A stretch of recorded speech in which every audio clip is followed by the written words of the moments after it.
Good evening everyone. आप सभी लोगों का स्वागत है अमित जी सेंटर में। ऐसा है, आप लोगों को बता दिया जा चुका है कि एग्ज़ाम डेट आ चुकी है, वीडियो भी प्रोवाइड हो चुका है आपको। और अगर फिर भी आप लोगों को नहीं पता है तो मैं बता देता हूँ, 1 अक्टूबर को आपका एग्ज़ाम डेट डिक्लेयर हो चुका है। ठीक है, तो अभी मेहनत से लग जाइए, बहुत कम समय है, फिर भी कोशिश कीजिए। और दूसरा, जो भी आपको वीडियोस प्रोवाइड हो रही हैं उन्हें डे बाय डे अपना रिवीजन करते रहिए क्वेश्चंस को।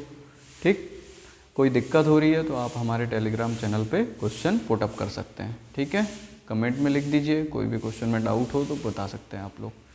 ठीक है ना। दूसरी चीज़, आप लोगों को कुछ ऐसी पीडीएफ्स प्रोवाइड कराई जाएंगी तो वो आप लोग हमारे चैनल के थ्रू, टेलीग्राम चैनल के थ्रू आप लोग जुड़ सकते हैं, टेलीग्राम ग्रुप पे जुड़ सकते हैं। आप सभी लोग वहाँ से प्रोवाइड हो जाएंगी आप सभी लोगों को। ठीक है, आप सभी लोगों को वहाँ से मिल जाएंगी सारी चीज़ें। चलिए ठीक है, तो आज का सेशन शुरू करते हैं।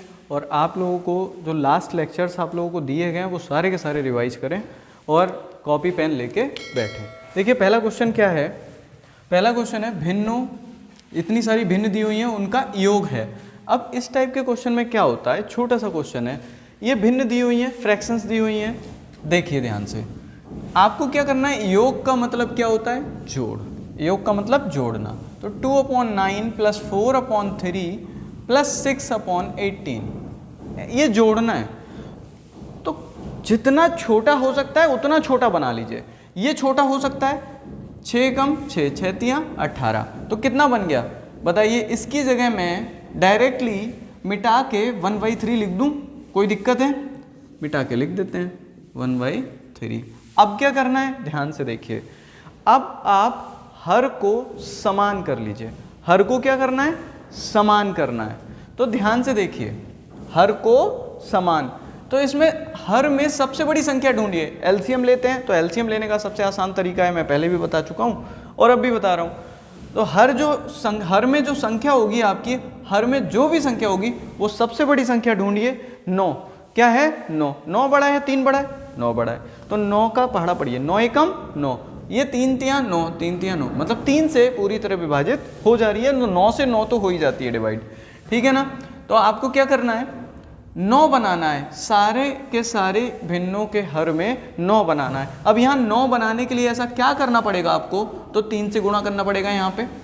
और जब 3 से यहाँ गुणा कर रहे हो तो ये रोएगा नहीं क्या, इसको भी तो 3 से गुणा करना पड़ेगा और इसको भी 3 से गुणा करना पड़ेगा और फिर यहाँ पे भी 3 से गुणा करना पड़ेगा। बन गया, हो गया बराबर हर। 2/9 + 4 तियां 12/9 + 3 एकम 3, 3/9। हर बराबर है, जोड़ दीजिए। 12 2 14 3 17। आंसर क्या हो गया, 17/9। यहीं पे आप डायरेक्टली कर सकते थे, सीधा सीधा। 6 एकम 6, 6 तियां 18। ठीक है, फिर 9 बनाना है। इसको क्या बनाना है, 9। 3 से गुणा कीजिए, 3 से गुणा कीजिए, 3 से गुणा कीजिए, 3 से गुणा कीजिए। ठीक है, तो ये क्या बन गया, 4 तियां 12, 12 और 3 15, 15 और 2 17, 17/9 आंसर सही हो जाएगा। फिर नेक्स्ट देखते हैं, इसका एलसीएम चाहिए। 15, 25, 75 और 5 का एलसीएम। ठीक है ना। एलसीएम का मतलब होता है लघुत्तम समापवर्त। ठीक है, और इसमें क्या होता है, लीस्ट कॉमन मल्टीपल होता है। लीस्ट कॉमन मल्टीपल होता है, ध्यान से सुनिए। 15, 25, 75 और 5 का एलसीएम। सारी संख्याओं को लिख लिया कॉमा लगा के। फिर अब ये बताइए, ये किस संख्या से कटेगी, 2 से तो कटेगी नहीं, 3 से कटेगी क्या, हो सकता है कट जाए, देख लेते हैं। अगर 3 से जितना कटेगा काट देते हैं। 3 पंजे 15, फिर उसके बाद 25 नहीं कटेगा, 75 कटेगा क्या 3 से, देखिए 3 दूनी 6, 3 पंजे 15, कटेगा, कट गया। 25 या 75 होता है। 5 कटेगा, नहीं कटेगा। फिर क्या, अब 3 से कोई नहीं कटेगा तो 5 से काट दीजिए। छोटी से छोटी संख्या से शुरुआत करते हैं, ऐसा नहीं है कि डायरेक्टली 5 से काटना शुरू कर देंगे।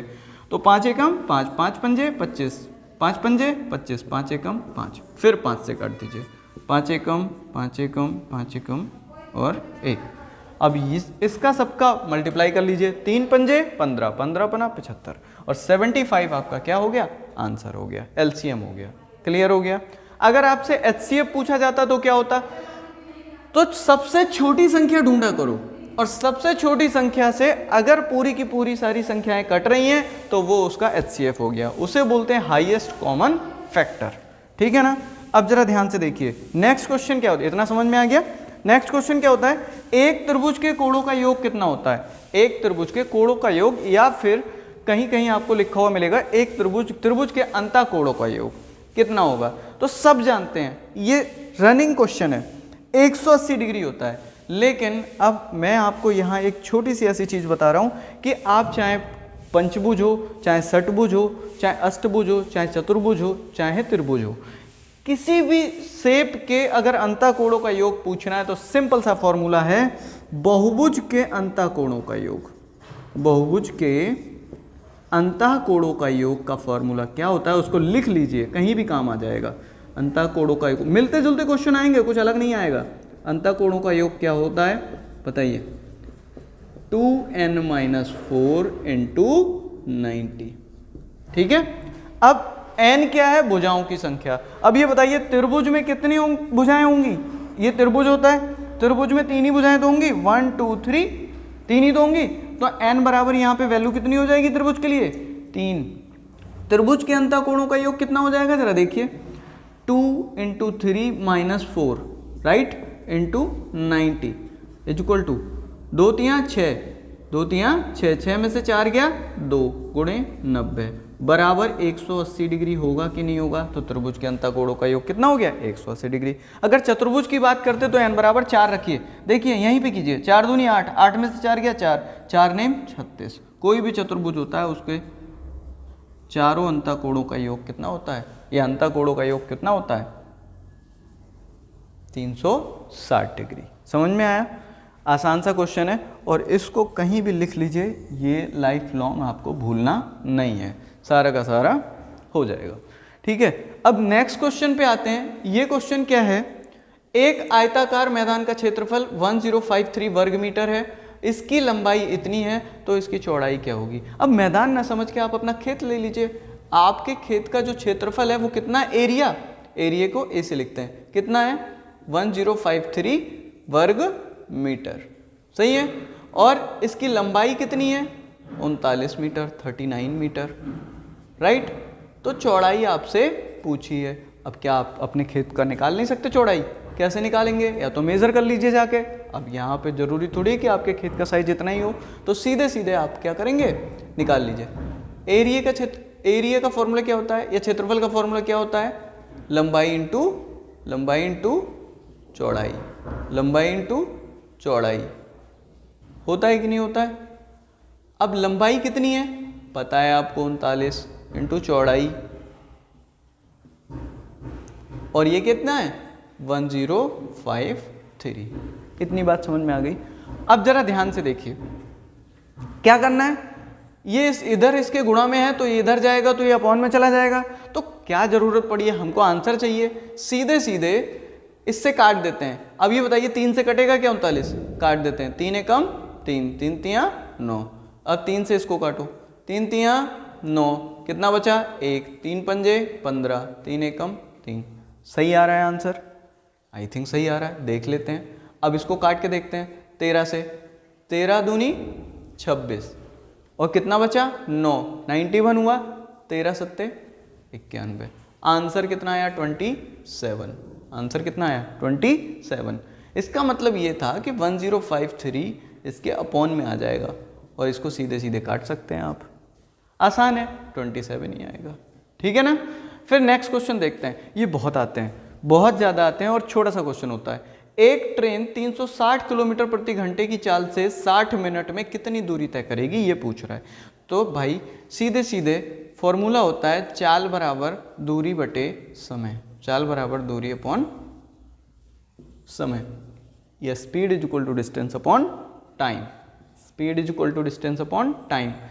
चाल कितनी है 360 किलोमीटर प्रति घंटा बराबर दूरी, कितना दूरी पूछा है आपसे, दूरी पूछा है वो भी किसमें, किलोमीटर में, और बटे में समय, बटे में समय। समय कितना दे रखा है बता सकते हो, समय देखिए ये दे रखा है कितना 60 मिनट, कितना 60 मिनट। अब या तो अब ये दूरी किस में दे रखी है, किलोमीटर में, है ना, और समय किस में दे रखा है, मिनट में, लेकिन ये जो चाल है वो किस में दे रखी है, किलोमीटर प्रति घंटे में। या तो इसको मिनट में चेंज कर लीजिए या फिर इसको घंटे में चेंज कर लीजिए। 60 मिनट बराबर 1 घंटा, चेंज करने की ज़रूरत है क्या, तो 60 मिनट बराबर हम 1 घंटा नहीं लिख सकते क्या, क्यों 1 घंटा नहीं लिख सकते। अब इससे इसका मल्टीप्लाई हो जाएगा तो कितना हुआ, 360 किलोमीटर। वही एक से किसी भी संख्या की गुणा करते हैं वही संख्या आती है, तो कितना आंसर हो गया, 360 किलोमीटर। सही है ना, सीधे 1 से गुणा कर दीजिए, 360 किलोमीटर हो जाएगा आंसर। क्लियर हो गया। दूरी बराबर कितना है, हुआ 360 किलोमीटर। क्लियर। अब बात आती है इसकी, ये क्वेश्चन क्या है, बहुत आसान सा क्वेश्चन है, ऐसे क्वेश्चन पूछे जाते हैं। देखिए ये क्या होता है, ये परसेंटेज का चिन्ह होता है, और ये क्या होता है, ये भिन्न होती है। भिन्न भी कैसी होती है, मिक्स फ्रैक्शन, मतलब मिश्रित भिन्न होती है। अब इसमें क्या होता है, 18 सहित 3/4 लिखा हुआ है परसेंट, ठीक है। अब जरा ध्यान से सुनिए, इसको अनुपात में बदलना है। किस में बदलना है, अनुपात में बदलना है। तो कुछ नहीं करना है इसमें, आसान सा है। क्या करना है, परसेंटेज को जब हटाएंगे तो क्या करेंगे, परसेंटेज से जब अनुपात में जाते हैं, परसेंटेज को जब हटाते हैं तो क्या करते हैं, 100 से भाग करते हैं। लेकिन भाग करने के लायक बना तो लीजिए। ये कितना हो गया, 18 चौक 72, और 72 में 3 जोड़ा तो 75, 75/4, और परसेंट को जब हटाते हैं तो 100 से भाग कर देते हैं। सही है, ये 1/100 से गुणा कर देते हैं। अब आप लोग काट के देख सकते हैं भाई, 25 तियाँ कितना होता है, 75, और 25 चौका 100। अंश का अंश से गुणा कर दीजिए, हर का हर से गुणा कर दीजिए, आंसर आ जाएगा। 3 एकम 3, इसका इससे गुणा किया और इसका इससे गुणा किया, 4 चौके 16। इसका मतलब होता है 3:16। That is your answer. समझ में आ गया, क्लियर हो गया। अब सारी की सारी चीज़ें आप लोगों को बता दी गई हैं, और डे बाय डे आपको वीडियोस प्रोवाइड होती रहेंगी, लेकिन पढ़ते रहिए, और इससे हट के आपको क्वेश्चन नहीं बाहर जाने वाला है। इसी से मिलता जुलता आप लोगों को क्वेश्चन मिलेगा। ये हो सकता है कि यहाँ पे 360 लिखा है तो इसकी जगह 300 लिखा हो, इसकी जगह 300 लिखा हो, 250 लिखा हो, तो क्या फ़र्क पड़ता है, फॉर्मूला थोड़ी बदलने वाला है। ठीक है ना। Thank you so much.